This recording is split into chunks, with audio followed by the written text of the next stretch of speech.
and especially you guys who are closer to him, was he's either going to go full throttle against Trump and he's going to start divulging and doing great things and changing history, or he's going to be all offered an olive branch and he's going to flip immediately. And you guys all told me like that's more likely to happen is the olive branch and the flip.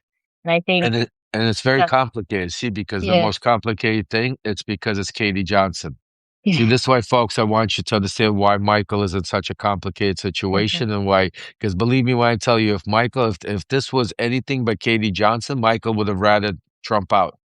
But Michael understands that by telling the story, what Trump had him do to Katie, Michael understands he can't whitewash because it's like he's Sammy the Bull Gravano. He's the one that shut her up. He's the one that intimidated a 13. He can't clean that up.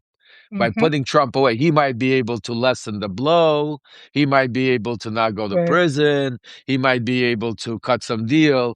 But Michael Cohen will never be able to be on a spotlight where he's accepted by a world because mhm, he will always be known as that tough guy that shut up a 13-year-old girl that got raped, assaulted by these billionaires. So Michael Cohen, this is why it's important for you guys to understand why Michael Cohen was so convinced this would never come up, because in the documents, he only told it to the prosecutors mhm, through his lawyers. So because he did that through his lawyers and he told the prosecutors, that was supposed to be sealed forever. mhm, Nobody was ever supposed to see it.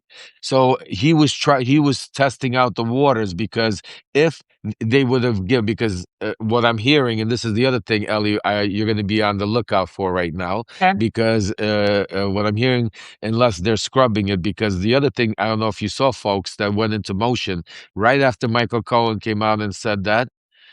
Right after that, the DOJ came out and said that they are not releasing any more files. They could redact however they want to mhm, redact. They have yeah, the president has executive power. Literally, this is not a coincidence, folks. It happened. Why? Because Michael Cohen made a few phone calls and explained to Donald Trump that there's another proffer there.